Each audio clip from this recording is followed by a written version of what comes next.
Yeah, it's my show, so we're going to start early. Hey, Hey, starting early. People are we're like, what the starting hell's going early. on? Anyone that showed up greater than 15 seconds before, this is Analysts After Work, the final episode of the year. And you'll notice we're on a different day than normal. Normally we're on Thursdays, but today is a special day. Over 20 years ago, 23 years ago to be exact, 1997, we were introduced to a new holiday for the rest of us. And that, of course, is the holiday of Festivus. I don't have my aluminum pole. It's in a different room. But today is the day, December 23rd, that we observe Festivus. And one of the most sacred of rituals on Festivus is the airing of grievances. And I got a lot of problems with you people, and I'm going to let you hear about it. So with me is a familiar face to the show, a familiar face for anybody that follows the Business Not As Usual podcast. And if you're not on to the Business Not As Usual podcast, you should definitely check it out. Go listen and subscribe. Michael Martino. Michael, welcome back to Hey, Analysts After Work. thanks for having me back, Vince. Yeah. I thought after last time I wouldn't be invited back, but another shot at it. No, and I mean, I know you're joking. One of the reasons I wanted to have you, and we're doing something a little bit different today, in that it's just one-on-one, and I want to try to do a few more of those into the future as part of next year. But I think it's a little bit more of an intimate discussion, and we can actually get into stuff. And I thought this was a perfect topic because it gives us the Airing of freedom Grievances to really air all of the things that have disappointed us over this 2020. But I don't want to deviate from the high quality that the show and that the viewers expect. So we'll start with our traditional first question. What are you drinking today, buddy? I'm actually drinking water because I have to. I'm going to my fourth and final drive-through light show tonight. Okay. So I'm the driver. So I need to. I understand. Safety first. I'm with you in spirit. Yeah. And speaking of spirit, I'm already giggly already. So speaking of spirits, little Kentucky bourbon. Nice. Our buddy Bezos. Cheers. One of my favorites. All right. So let's dive in, my friend. And let's get into. So for those that are watching, I mean, I build this as the airing of grievances, but we're actually going to split this into 3 parts. We're going to spend some time on the airing of grievances, but then we're going to have in the middle, we're going to talk about the airing of gratitude. So the things that made us happy, the things that we're grateful for in the last year. And then the last one is going to be the airing of goals, where we're going to talk about, what are you looking forward to, and what are some of your goals for 2021. So let's start with the airing of grievances. Mike, tell me all of the things. You can go first. All of the things and people and situations that have disappointed you over 2020. So obviously we're doing this good afternoon tongue in cheek, so a lot of the stuff I'm going to be doing is okay. Vince isn't, but I'm doing like the frivolous stuff that it's not like this ain't going to be like heavy like things that are grievances. So I'm going to start with LinkedIn. Just because we connect, it doesn't mean the very next message I get from you is can I get a 15-minute call, or check out the company I work for. It's the greatest thing ever in customer experience, or whatever you can be, whoever you connect with. How about like, you bring me out, buy me a drink first, and I'm being cheeky, but can you get me excited about wanting to talk to you? Like maybe buy me some popcorn, bring me to a movie. Like, let's not jump to I don't want to go right to first base with you. Yeah. So how How about just because we connect? So my grievance is just because we connect, it doesn't mean you can sell me something the very next email. Do like, and I know you're talking about like the message within LinkedIn. Oh, that one drives me. Where like they start off with the let me sell you something at the connect button, but Yeah, like that's even worse. But yeah, but I had a guy this year, and I just like go straight ignore. Like I'm not gonna, just whatever. straight ignore. Hey, I tried you through LinkedIn. Yes. Noticed it wasn't working, So I got your but I email. found your email address, and now I'm messaging you here. Like, Yeah. no, this is not okay. That or the ever popular, it's their first time they contact you and they put the re as if they're responding to an email that you sent them. So sneaky. Always a classic. So, and like, come on, man. Like, give us a little bit of credit. It's like, I don't know you, Johnny. Why you respond? Was it Gary V who was like, marketers ruin everything? Oh, he was talking about how Instagram was going to like start sucking soon because once marketers figured out how to sell on it, it would suck. Because there's no longer about people doing pictures, and now everyone's grievance number 2 is everyone on Instagram an influencer? Like everyone's an influencer, and everyone gets free shit. I want free stuff. I would love something for you. I will post some crap for you and then get some vig on the side. Yeah, I'll get some points off some crappy post. How does that work? I want that gig. So let me tell you, I have had folks. I don't have a big following on Instagram, but I have had folks reach out to do something. And I'm not interested. Not yet. Like first of all, I'm not interested. I don't think I have a big enough platform there. Like it wouldn't surprise me as much if it happened on LinkedIn or on Twitter. Right. But when it comes through Instagram, it's like it doesn't. But anything good? Like are they gonna quote you anything good for you to like? Mainly clothes. Like hey, will you? No, like jackets and stuff. Yeah. But like, I don't know. I don't want to then feel obligated to, if I'm doing a keynote or something where, like, I don't want to turn into a walking billboard.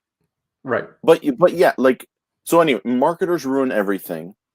And most recently I and I know this is your grievance, but this is a conversation. I have officially become a professional speaker. Because I have received for the first time the gift of the scam speaker contact of, hey, we have plenty of events in Africa, in the Middle East, in South America. Grab a 15-minute call with me and we can talk about how to position you. Like, no, I don't want to. I don't want that. Okay, so let's go down that road. Okay, yeah. Hey,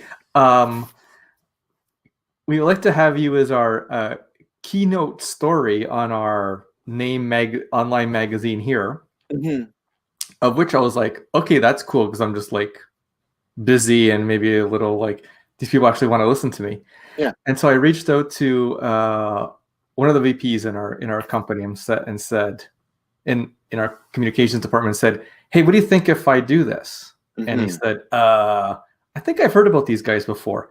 Let us look into it. Don't care if you do it, but I'm pretty sure these guys are a pay for play. Yes. I'm like, what does that mean? They're going to make you do the interview and then go, if you want us to post it, you got to pay for ads. Yeah. I'm like, come on, bro. Yeah. So yeah, they're running interference on that one. And a lot of conferences do that too, where it's like, hey, do you want a speaking spot? Let's talk. And then it's okay, well, we'll give you a speaking spot, but you need to sponsor the conference. You need to send 4 delegates at full price. You need to no, I'm not doing that. No, thank you. I can get you exposure. Yeah. Yes. Yeah. Yeah. Can you And expose Rylan knows. me? Rylan knows the infamous exposure. Like, come on, man. Oh, Come then the on. other one down here. Can you write me a Yeah. white paper for free? Rylan's Sure, on bro. fire today. Let me spend like a month and a half writing you a free white paper. Yes. Sure, And, would love to. thanks, AJ. Appreciate you, brother. Those are some significant grievances you've got there, Mike. And I started off with like, I'm not going to go down the grievance route. So I wrote like one thing down. Yeah. And I've done like 4. So that's already, because people think I'm just going to be bitter the whole time. No, but that's why we're doing the gratitude and the goals one, so that we're gonna start bitter, and then we're gonna end happy. Sweeten as we go. Yeah, we're gonna end happy. I got a grievance that I want to, something that bothers me, and we were just talking about offline. We were talking about hustle culture and how I found that, just taking this break, like I was burnt out. I was done. I was saying no to things, which like I never ever say no to keynotes and stuff. I couldn't. I was done. I was done, and I felt bad. But I think it's a necessary thing. But that's not where I want to go with this one. What I want to talk about is the people that seem to, in their posts, ascribe to hustle culture. Here we go. But they're not doing anything. No. Like, they're the one, they post the stuff that's like, hey, work while everyone's sleeping and like all that nonsense. But then they don't do anything. They're not doing anything, but they like to talk about, like, they are aspirationally hustlers, but they're not. And I don't think, and I'm not saying I am, but I'm also not posting that nonsense on they're right. Yeah. They're trying to that's their brand, and that's how they're an influencer. So I'm not even talking about influencers. I'm talking about just regular people. Yeah, but they're trying to they want to be an influencer. And like, I don't. Correct. You know what? At what point do you become an influencer? What do you think? I don't know. Are we going back to my grievance about how everybody's we're circling the drain here. And then how do I get in on that to get some stuff, some schmatzes? At what point are you an influencer, though? At what point? Yeah. I guess okay, forget about like if you have so many, like the whole formula, but I guess that when like the Hilton comes to you and says, the next time you travel, why don't you come here? You stay for free, you get the room, and then you just like Instagram and like just put on pictures on the gram and then Insta stories about it, or reels. So I guess at that point, if you get that deal offered, then I think you're an official influencer, unless it's the oils, because I think everyone gets the oils one. I think we could do oils. Right. Now, are we separating influencer from like thought leader? Because oh yes, so we are separating different. Those. Okay, that's fair. Thought leader, you actually have to write shit or do stuff, podcast or do thought-provoking Instagram pictures instead of look, I made it to the Hilton. Here's the king size bed. Yeah, what's up? What's up? like the whole Sebastian Mancuso like once you get away from that.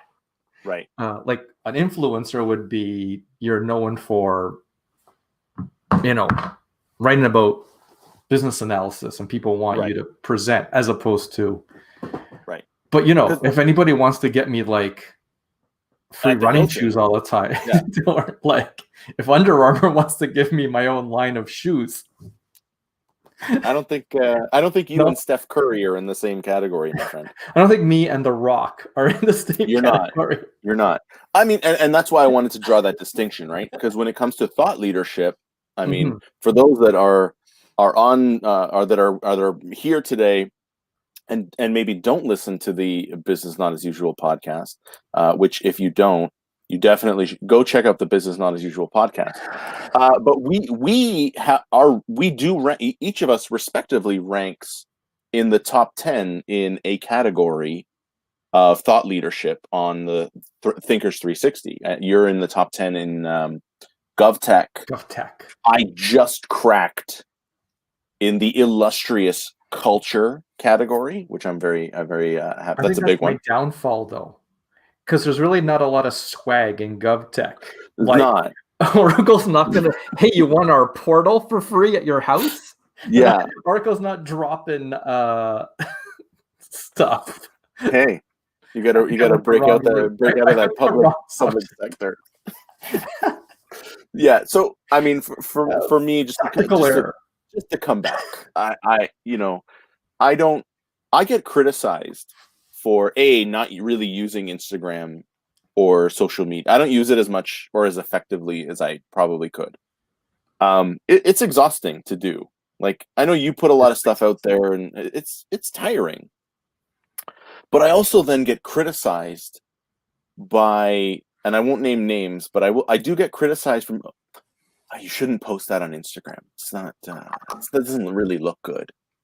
I'm like, what do you mean look good? Like, I arrived at my hotel and I took a picture of it. Well, I mean, you didn't use a filter. You didn't, I'm like, you didn't download filters? No, I just the default filters, but like, I don't know. Like, I don't see, like, to me, it's a tool for communicating, and that's it. Like, it's not. I guess I'm not trying to be an influencer. It used to be, but now you have to throw the filters on there. Come on. Yeah. I mean, like, I take a picture of my shoes when I'm in the cab to go to the airport. I haven't traveled in a while, just to show you how long it's been since I've posted something. But like, oh, that's ugly. Or here's my food, and there's bad lighting. That's bad lighting. I don't care. Like, it's just I'm capturing the authentic what's going on. Sure. And like, I don't have, nothing has to be sort of like put together. Yeah. Anyways, free cruise missiles, AJ. If you have a hookup for my man Mike with some cruise missiles, hook a brother up.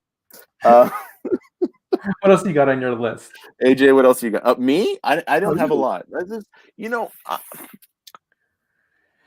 the one thing I'll add, and this, I debated whether I wanted to say this one at all, but like, the people that all they're doing is they're complaining about the situation in which we find ourselves with the pandemic. Oh, it's so bad. I'm so upset. Like there were a lot of folks that either thought they were going to ride it out, and in fairness, like, originally this was only supposed to be 3 weeks, so like, whatever. But the people that say, let's cancel 2020, or let's pretend that 2020 didn't exist, or I think that, I mean, like, it happened. This stuff happened, and how you respond to it is going to govern your, like, how you feel about it. So if all you want to do is complain, there's tons of stuff to complain about this year. Tons of stuff. But there's also some good that if you look, it's perspective, right? Don't just be negative. This is, I guess this is another one. This could be like the new, like, is the glass half full, or is the glass half empty? Right. It's like, was 2020 a good year or a bad year? That's the new one. Mark my words, you heard it here first. So, it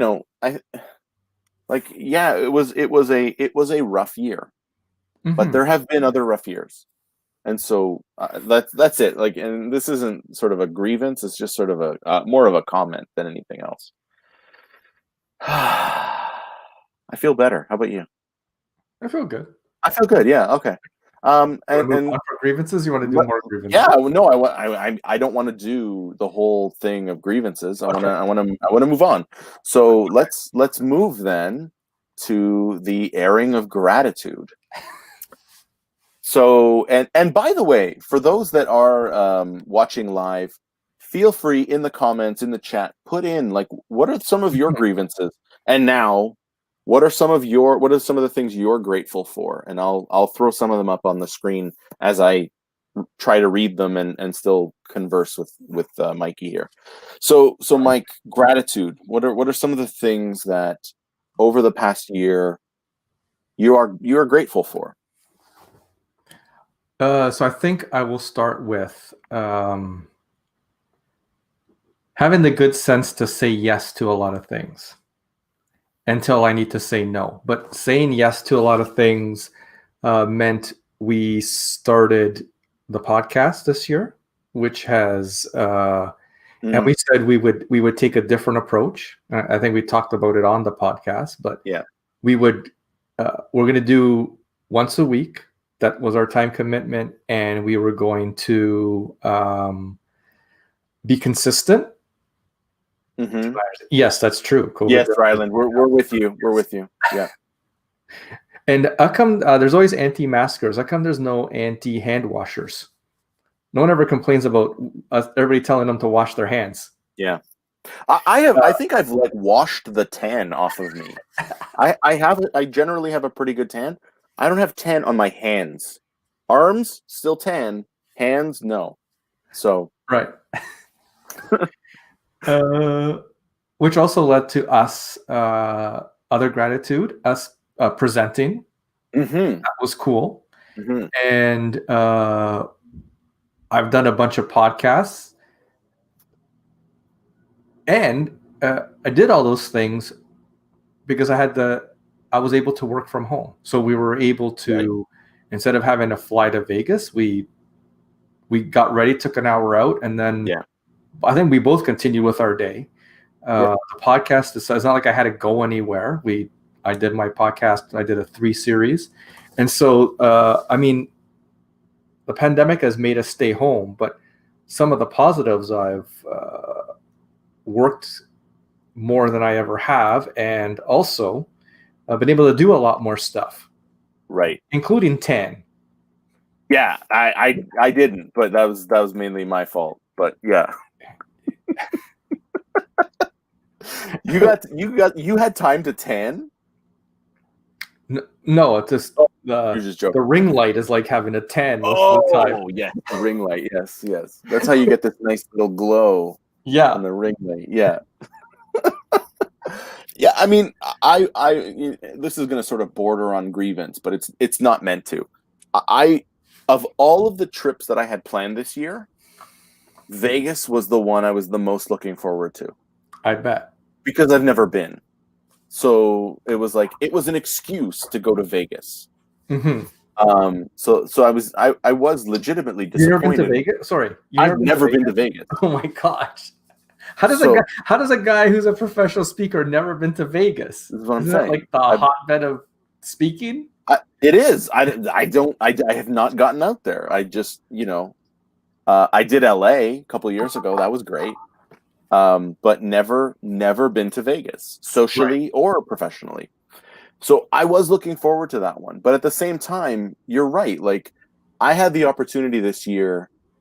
In one day, I was doing a workshop in Toronto for distributed people across the world. And then I stepped over and did a conference in Honolulu. Like, I never would have been able to do that. I did things this year that I never would have been able to do, and this is sort of gonna dovetail nicely with my one of my gratitudes, which is, where did you go? Keep going. Okay, I gotta just talk to a wall here. Like, this is backlight. This is gonna dovetail well with one of my gratitudes, because like, I had the opportunity to speak in places where I've either never been before, and I never have had the opportunity. Like, I see Mohammed from the IIBA Egypt chapters here. Like, I was able to do a webinar very early in the pandemic. I think it was about May, for the Egypt chapter. Like, Egypt is on my bucket list. Like, I want to go there. I want to see the pyramids. I want to see the Sphinx. I want to see these things. To have the opportunity to deliver something, I'm not going to say good content, because it's not always good, but to be able to deliver something to a part of the world that I've never been, and I've never, like, it was amazing. Like, I love doing it. Having the opportunity to again do a couple things in Hawaii without leaving, like just just sitting here. This is it. Mm-hmm. And this speaks back to my whole thing of how did you perceive 2020? Oh, I didn't get. You don't think I missed travel? I didn't actually. I didn't miss travel. In retrospect, I did not. I do not miss travel. I miss what's at the other end. Mm-hmm. But travel sucks. It's not the glory everybody thinks it is. It's not. It is not. But like I got to do stuff that I haven't been able to do, and I think that's not possible without the situation that we find ourselves in. So we've got some gratitudes coming in here. I just want to throw a few of them up. After Columbus was critical of my level of tan, and getting to travel internationally 1 week before lockdown. Oh, rub it in, brother. Like, come on, man. Columbus, you got to travel internationally, and then the lockdown happened. And thanks, buddy. And what's this one? Not having to make excuses to do things I don't want to do. Yeah. I mean, no, I can't. Yeah. I like that. I did. I've done that a couple of times. Hey, do you want to? Can you come by the house to bring something? No, I can't. COVID. Yeah, I don't want. And if we think back to when we were younger, and because I had this conversation with my management team, because in the old days, you had to call in when you were sick. So yeah. I was telling my team, I had like this, and I'm talking like in my 20s, this whole like routine, or how I would like the second I woke up, then I would call my manager and be like, you're still all groggy in the throat, and it's oh, I can't come in, and they would talk about how elaborate everyone's excuses for not coming in are. Yeah. And now the kids have it easy. They just email. They don't have to act. They just email. Yeah. But yes, it goes back to instead of just saying no, I don't want to go. Everybody makes up like these these elaborate excuses. Oh man, I was really looking forward to coming in today and doing inventory, but oh man, I don't think I can't see straight. Yeah. Oh man, I really wanted to help the team today. Yeah. I've got that Do you have another gratitude or? No, why don't you go? Okay. So I am grateful for this show, and it's not like this thing that I created. It's this show. It is not possible without all of the people who have indulged me in saying, "Yeah, I'll be on your stupid show." For those who don't know, the idea for this show, it was sort of in my head of like, could I do like not a drinking show, but could I do a show where you just connected people and you see what's going on, and it wasn't until I saw a post on Facebook from my friend Jennifer Batten, who was having a conversation with Jamie Champagne, who's both friends of the show. They were actually guests on the first episode. And what they did was they were saying, yeah, wouldn't it be great if someone set up like a happy hour for us? And I thought, this is the sign. This is the thing that's like, yes, I should actually do this and make it a reality. So for Jamie and for Jen Batten, and I'm gonna just list off the people that have been on the show, because like I appreciate every one of you for taking time to do something that I think in the early days especially was very experimental, and I didn't know where it was going to go. And then I want to give a special shout out. So we talked about Jen Batten and the other Jens, Forrest and Bedell, Jamie, Sabby, Steve, Bruce, Dan, the International Brotherhood of Troublemakers, Hans, Mindy, who I know is here, Jared, Jimmy, our good friend Bob, who sadly is no longer with us, Amy, John, Coop, Paul, Emily, Columbus, who's here today, Adrian, Danelkis, Steve, Judy, Fabricio, Ryland, who's with us, Angela, Mike Martino, episode 19, Michael Martino. Dave, Patty, Tamara, Cheryl, Dina, and then we're up to you. It's just you. You should, you know what you should do next year? What's that? Well, since it started off as like, you know, you guys are casually having drinks and you've built this amazing community based on business analysis things, your inside jokes. You guys should have like never have I ever, and then drink to, I don't know, whatever stuff you pull on like your business partners or like that piss you off, so you do something. And then I wonder how long I would probably have to moderate that, because you guys would probably be loaded within the first 20 minutes. But but everyone would need to drink. Yeah, then let them fill. Then you fill the comments. It's written down. Never have I ever for Analysts After. That's a tremendous idea. Yeah, this is not possible without everyone that took time, and then I want to give sort of a special shout out to and I've already mentioned her, Jen Forrest, the aforementioned Jofo. I gave her a nickname, and I don't think it's appropriate. Yes. It probably should have been like Genfo or something like that, but whatever. But Jofo, Two Lies and a Truth. Yes, Judy, I like that too. I'm gonna write that one down too. Judy, you guys are on fire. I love this. And you should record it for sure. But I mean, yes, AJ, we're streaming live on YouTube. It's gonna be there forever. But Jen's one of those people that, like, when one of my first times in DC, and Jen's out of DC, we were talking through Twitter, and I guess she had attended my session. I had no idea who she was, but she had attended my session. We were talking through Twitter, and I just at some point I just said, you know what? Enough of this. Like, why don't you just come and find me and we can talk in real life? Like, why are we having a conversation through Twitter? Like, this is ridiculous. Come and find me. And then this person came up to me, tapped me on the shoulder, and continued the conversation. So I had no context. I'm just like, wait, who are you? Oh, the girl from Twitter. So anyways, after the first like 5 or 6 episodes, I was tired. And I was like, I don't know if this is doing anything. I don't know if anybody cares. I stopped for about a month. And then it was Jen Forrest who sent me a message to say, hey, when's the next episode coming out?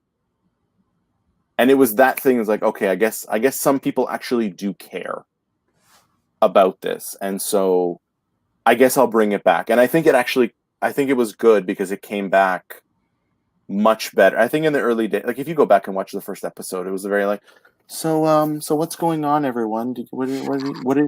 What's going on in your world? And I think it's gotten, as we've gotten more comfortable and more used to the COVID situation, I think it's gotten better. And I think, when we do get back in person, this is definitely going to become a live show at every event that I go to. But I'm grateful for all of those people that and many of them are here today. Tamara, I see you there. Judy, like, just this episode wouldn't exist if it wasn't for you guys. And just continuing that, building on it. And I know that when I say this, people probably don't believe that I'm being sincere, but I am 100% being sincere. You're crazy. Thank you, man. I still can't believe people actually care about what I think about stuff. Like, to be invited to go speak at at chapters, and like, it still blows me away that anybody cares about what I think. I mean, I'm just being real. Like, it blows me away. I guess maybe it's an inferiority complex. Maybe it's imposter syndrome. I don't know. But it's still like, I all of the people that, invited me to their events this year, invited me to their chapters, brought me into their fold, and let me have a little bit of, engagement with your people. Like, I am beyond appreciative of that.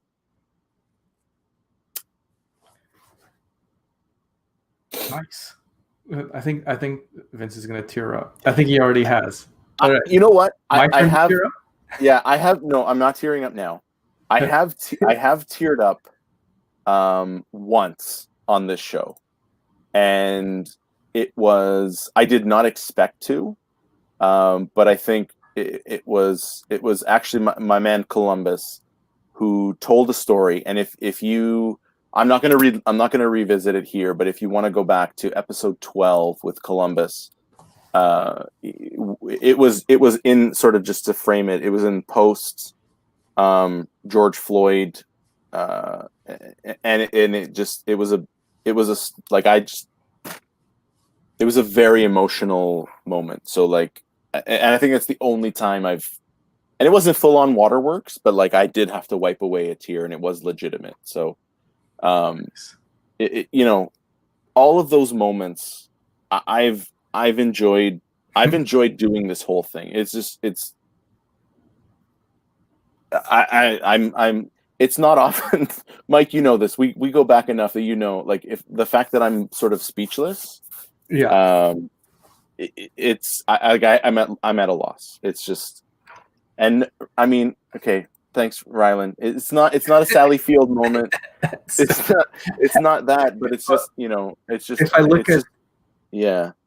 I look at the comments, most of the comments are about connecting. Yeah. And I think I'll give my big one for grade school trauma.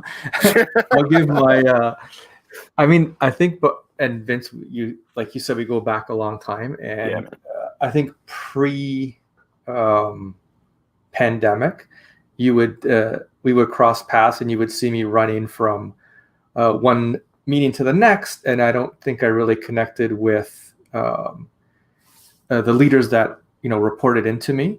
I was just like kind of running around a lot. And if I think back to just 2015, I was a manager of like 3 people, and now I get the privilege to lead like 100 people. And in this new world, I connect a lot with not only the people that report directly to me, but because of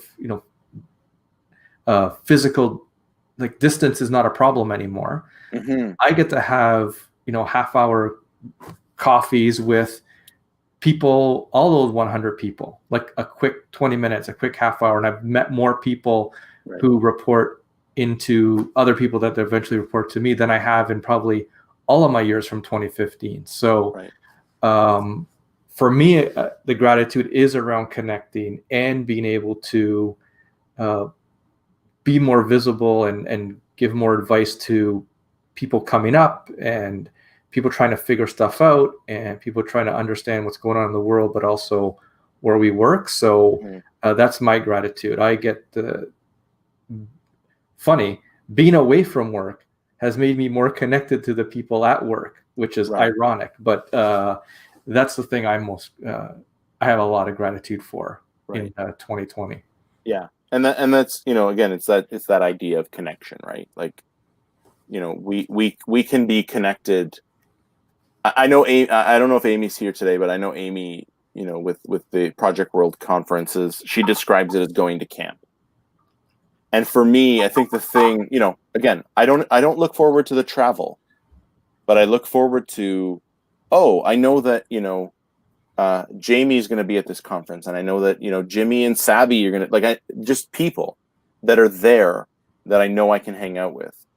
And I think that's, I think that was the thing that panicked people at the beginning. Oh my God, I'm not going to get to see, we have not been in a room since March, right? Yeah. Since early March. There was a plan afoot to grab coffee this week, but it didn't work out. There was a plan afoot. There was a plan, but it didn't work out. Just because I was going to be in your area of the city. But at the same time, we put out 40 episodes of our podcast. Mm-hmm. So like we're still connecting on the weekly. I almost don't know if we would have done that if we were still physically in the office. Right. You know what I mean? Because like I think it's and this is coming back to what I said earlier about those people that complain about 2020. Like 2020 has allowed us to do this, and I think we missed grievance. I'm trying to like be like emotional and like the travel. Where's one? From work. I thought you meant in the comments. No. I think it's a grievance, but then turns into gratitude. Yeah. And I'm pretty sure a lot of everyone on the comments right now, the traveling has allowed, and I saw it earlier about people that got to, because they didn't travel, they got to connect with hang out at home more with their family and friends, and so the grievance of traveling has turned into gratitude because we actually get to spend more quality time. Yeah, not only with our family, but with we at least talk once a week for an hour.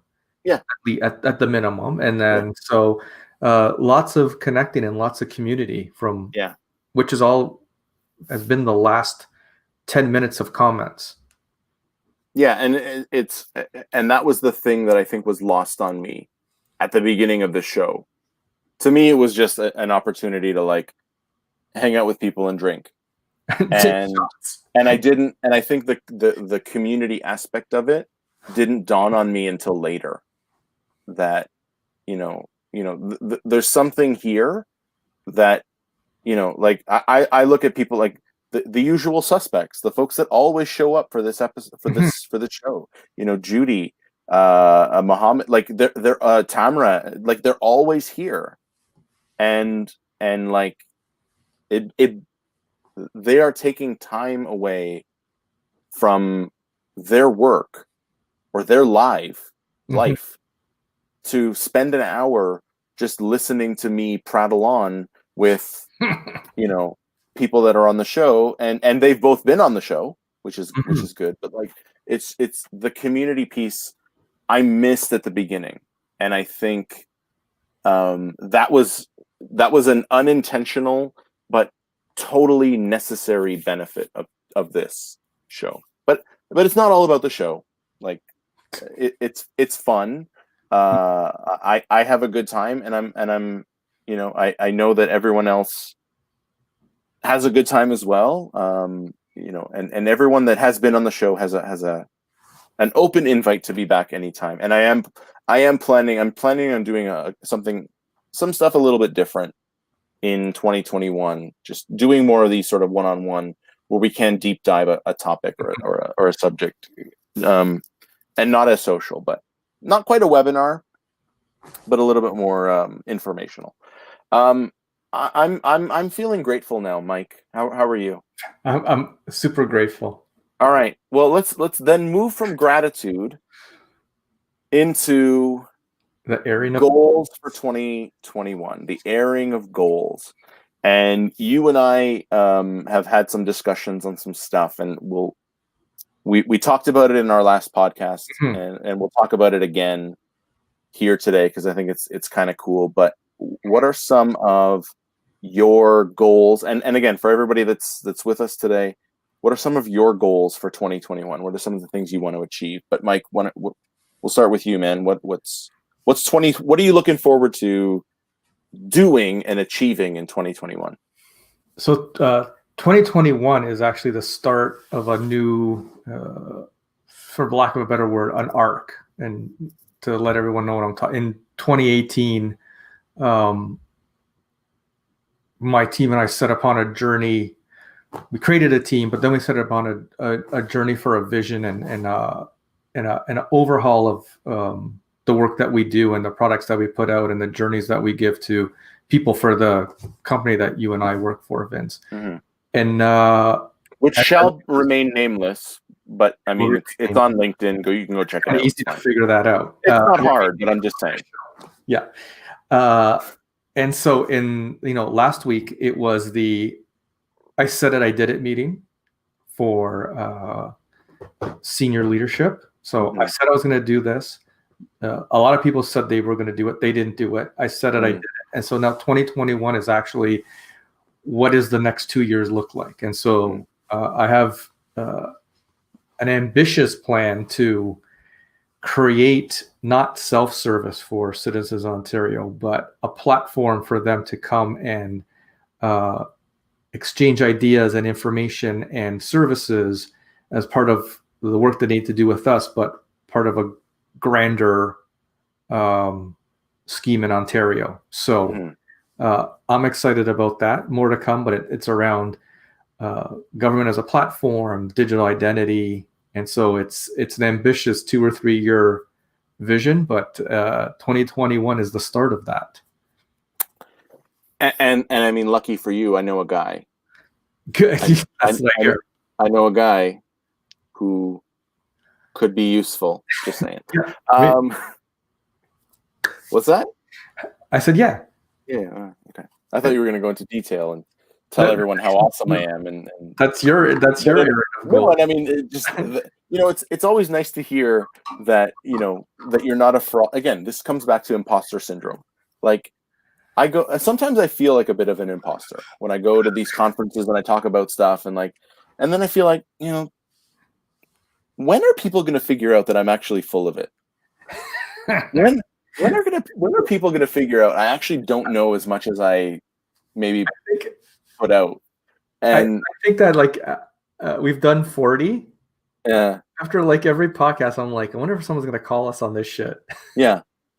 Well, wait a minute though. This is a crossover. This is Analysts After Work. Look at the top of the screen. This is Analysts After Work. It's just in general being called out. Okay, I'm just saying. Yeah, imposter syndrome. Imposter syndrome's the worst. And AJ and I have had some conversations about imposter syndrome. It always hits me before I go on stage, every single time. And I got it real. I was in Des Moines, Iowa 1 year, and I was doing a talk there, and just all of a sudden it was this moment of, oh my God, these people brought me out here, and it was and my bio is being read. I'm 2 seconds away from starting to speak, and it hit bad. And then I heard something, I don't think it was this year, but it was probably last year, where that sort of I always come back to, which is imposters never feel imposter syndrome. So the fact that you're feeling that means that you are the real deal. You just sometimes question. So but I thought you were gonna say how awesome I was, and you are awesome. I'm good for that. If you want to take the last 12 minutes and tell everyone how great I am, that'd be. I'm fine with that. We should probably run through more goals. All right. When we presented together, I remember you said, "So you good?" And I went, "Yeah," and I wasn't good. I'm I was looking over our notes. I was like, "Oh, how about if someone calls us out on decision making? How about if someone everything that we had prepped for?" I'm like, "How about if people start calling us out in the Q&A?" And you're like, "You good?" "Oh yeah, Vince, I'm good. I'm good." Meanwhile, I was in total panic. Yeah, but I didn't want to let you know I was in panic, so I was like, "Yeah, I'm good." But you know that I didn't believe you, right? Or maybe you didn't. I'm telling you, I didn't believe you. I did not believe you. Yeah, that's fine. But lie back to me. That's awesome, dude. I mean, I'm maintaining my amateur status so that I can compete in the professional speaking Olympics. I'm not a professional. The fact that anyone wants to hear what I have to say blows me away. The fact that anybody pays me to hear what I have to say, I got nothing for that. Right. But I knew it's not normal if you are 100% confident going on stage. Mm-hmm. You should, or virtually or physically, you should feel that anxiety, and it's good, right? You can then use that to do something. It becomes nervous energy, and then I don't know, for me at least, and then you get out, and then just and that nervous energy comes out, and people feel it. But I knew you weren't good. That's why I asked Fantastic. you. That's why I asked. Like, because you can tell. Like, I can tell. And again, we go back, man. It's been since what, 2010, 2011, thereabouts. Like, we go back. I can tell. And part of what I wanted to do this year was get people that I think need a platform, like yourself, but don't have the platform. I've gone on record. I hate co-presenting. I do not enjoy it because I feel like I don't know what to do. I'm like, in Talladega Nights, Ricky Bobby, when he wins his first race, and he's like, I don't know what to do with my hands, and they keep like coming up. Like, I don't know when I'm not speaking, I don't know what to do, and so I just sort of like stand there. I guess it's easier now. Well, I guess it's easier now because you just get to you sit stoically in front of your camera. Now, but like, if you're on stage, you got to like walk around like Flava Flav or something. Like, I don't know what else you would do while the other person's talking. Yeah, it's super not natural. Yeah, but and I mean, we have a rapport that, because of the podcast, that it was comfortable, and like even the stuff that the presentation I thought was tremendous. But I wanted to give people that don't have that opportunity or haven't felt they're ready the platform to do it, and you're in that category. Like, you're a top 10 thought leader in GovTech.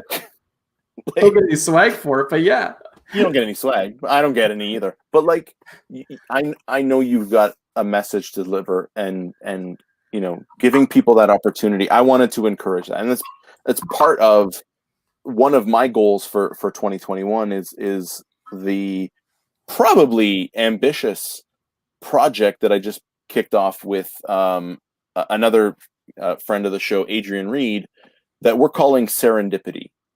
And it's this idea of bringing all of these different people, all of these different disciplines together and just seeing what happens, like allowing collisions to happen.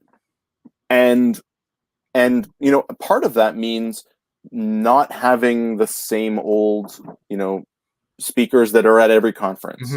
It means, or at least not having them talk about the stuff that they normally talk about. So, not talking about, the latest tool or who cares? But talk about, I don't know, how do you manage people in a post-COVID world where you're separated by time zones, like just bringing people together and seeing what happens. So it's a sort of interesting concept, and if we can pull it off, I think it's going to be really, really good. But that is a significant goal for me in 2021, is to actually host, or co-host rather, my own event, which would be a first. Nice. Yeah. Is that your area of goals, or you have a? I know you have a few more. I've got goals, brother. Well, I mean, for the fan. Why don't we get to our? Why don't we talk about our goal? So we talked about co-presenting at BBC. There's a lot there, and there's a lot of stuff we didn't get to talk about, and there's a lot of stuff that we go into way more detail. Like, if you go back and check out the podcast that we did an arc where we did sort of 4 episodes on. So our talk was on the missing pieces of the digital the business transformation puzzle, and then we recorded a half hour, roughly, of each thing, and then we distilled that half hour down into 5 minutes. Yes. That we could present. Yes. Yeah, that we could present at BBC. So, like, we were scratching the surface of scratching the surface. So one of our goals for 2021 is to actually take our podcast, transcribe it, massage it, write it, and turn it into probably what will become a series of books, because I think we're already at like 200,000 words when we transcribe everything. Talk a lot. We talk a lot. But like to turn it into a book that will actually, hopefully, knock on wood, be published. I self-published my first book. I want to publish one for real. It just feels right to do, and I think this is an important enough topic. The missing pieces of the transformation puzzle talks about, things that are in your wheelhouse around leadership and decision making and digital and customer experience. Talks about the stuff that I'm doing in process and culture and people. It's a fantastic topic, and I think it's a story that you and I can tell pretty well. So that's a huge, whether we finish it, like publish it next year, the goal is to have it written, at least, what we're calling the ugly first draft. Like to have that ugly first draft written is a goal. And at the same time, thanks, Columbus. At the same time, I'm also writing, because I don't do anything half-assed. I'm writing another one on my own on strategic business analysis, on enterprise analysis. And I'm looking at this as sort of like the definitive, not the tool. Like, what are the tools that you use? Who cares? The tools are the same. I mean, they're a little bit different, but like, SWOT analysis, decision matrix, all that, like, that's fine. But it's about the mindset and the mentality and the skills that you need in strategic analysis. And so I've started writing that one, I think, and I've actually written that one. That one's at about 33,000 words or something like that. Like, again, it's the ugly first draft, but and this is because of this, and I've talked for a while, so I'm going to step back after I say this. Because of this, for the first time in about 5 years, I don't have a goal around speaking next year. And it's not to say I'm not going to do it. Like, if a chapter president or a conference or whatever reaches out and says, hey, do you want to come speak at our thing? Then, I'm available. But I don't want to make it a focus for next year, because I think the time is right to put this other stuff together. I think as I look at some of the comments about goals and objectives, I mean, we've thrown out some big ones, but I think obviously, because we're coming up on time, we're not talking about everything, but we also have mixed in there goals that we can like build momentum. So little things that we can check off the list that makes you feel good, like, oh, I did that. And not just to check it off the list, but as we've always talked about, like little things where you can iterate. You need to have those, because you need to because while you're waiting for these big things to come through fruition, which may take a year or 2 years, you need to have wins along the way. So I see Rick's comment about goals and objectives for the new year. You got to have ones in there that you can that you could do. Like, what can I do? So it makes you at least you need to build momentum. And I think for the other one is don't like fill the bucket. Leave some room, because you always want to say yes to things, because those yeses sometimes turn into like some really cool things. So you don't want to just completely schedule yourself that you don't have a chance to, when someone says, hey, you want to try this, like, try it. Like, you should be saying yes to like a lot of things. And then as you go down that road, if it's not for you, then you say no, but don't say no off the bat, because you filled your bucket too much. So I think in those, have the big bodacious one, but have ones where you could along the way have success throughout the year, because those are the things you look back and go, oh, those 15 little ones made one really, that amounted to a lot of success for the year. Right. And you need that. Yeah. No, and I mean, for me, the books are stretch goals. Like, yeah, they are those massive, but I also have other ones, like, 40, I've got on my goal, 40 episodes of this show. Right. Next year, I want to do 40 episodes. I want to do 40 podcasts. Right. So we should probably those are one at a time. We should talk about that, because you're also involved in that goal. I want to start writing blog posts a little bit more, like get consistent. And we've talked about in our podcast about consistency. And that's the thing that I think I'm lacking, is that consistency of just delivering. I feel like I put a lot of stuff out. It's just not always like, there's not one post a week. You know what I mean? And so I want to do that. That's what I mean about the little thing. So like, if you commit to, I don't know how long it takes people to write.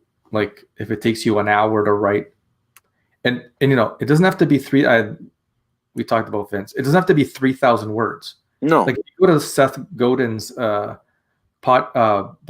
some of them are like 200 words. So just do something every week, and then at the end of that, you'll have 52. Right. Like those little investments every week, you would have probably the most consistent blog going, and a lot of people coming to it because you've put out so much stuff. Maybe not everything's a winner, but as a collective, you got a lot of great content there. Mm-hmm. So that's what I mean about being like making the goals small enough that you could deliver them. Yeah. That over time it becomes a big goal. Right. I've seen a few folks that are thinking about goals. I mean, this is a process that we go through. I know I go through individually. I know you do your own review at sort of this time of year. Mm-hmm.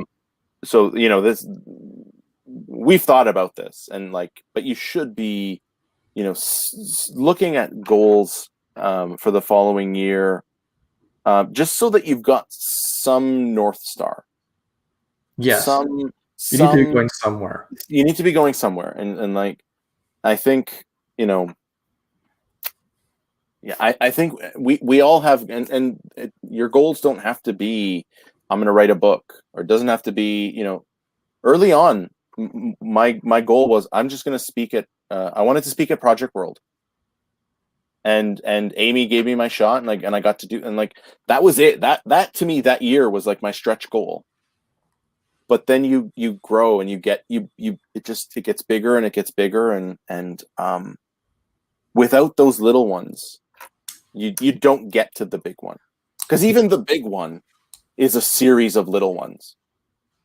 Yes. Right. It's like, it's a little book. things lead to big things. Like little things lead to big things, and it's so you can't start with, I want to write like the blah blah blah playbook next year. Yeah. Like you need to do things to lead to that, and so those little things will lead to your big goal. Right. And this is where, again, I'm not closing myself off from traveling, assuming we can travel again, traveling and speaking, but I don't want to. I don't want it to distract. I mean, I've already got sort of four events booked next year. There we go. 4 things booked, not including my own thing. So it's not that I'm not doing it, but I want to leave space so that, if someone, comes in and says, "Hey, will you?" And now I'm going to play it up because I know who's here. Hey, do you want to come to Kansas City and enjoy some barbecue and speak at our thing? Yes, I do. I want to leave myself open to those possibilities, and not be so scheduled and stringent that it's like, oh, I would love to, but I'm already doing this other thing. So I'm probably planning, I would say like 60 to 70% capacity for next year, just in my, outside of my day job. And so that 30%, if it gets filled, great. If it doesn't, I get to hang out with the fam. Like, I'm okay with that too. Mhm. So, I think, but I think without knowing where you want to go, it's hard to get there. So, For sure. Absolutely. all right. Well, this is, I don't know about you, Mike. I've enjoyed the one-on-one conversation of this episode. Oh, Yeah, she heard me. She knew who I was talking to. Yeah. Hey, Tamara. I can't believe an hour's already gone by. An hour plus.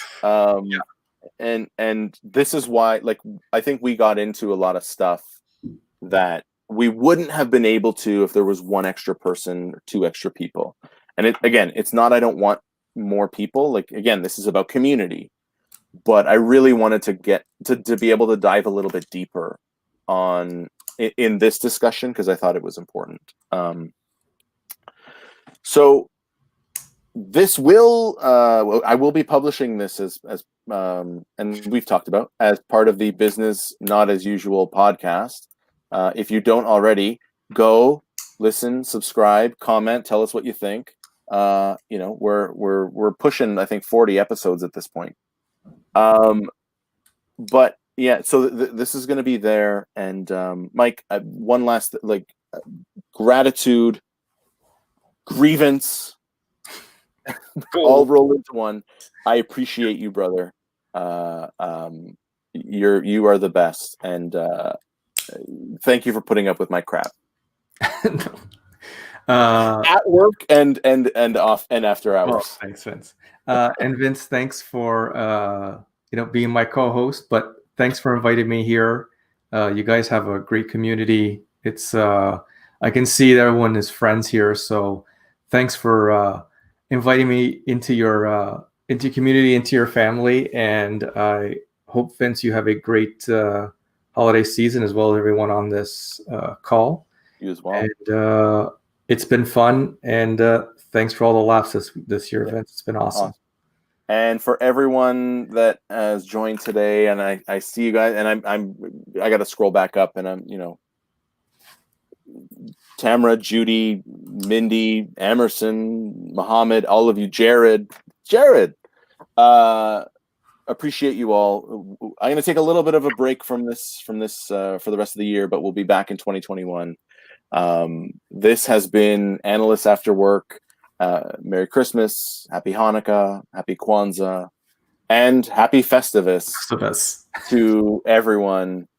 This show brought to you by the Human Fund. See you in 2021.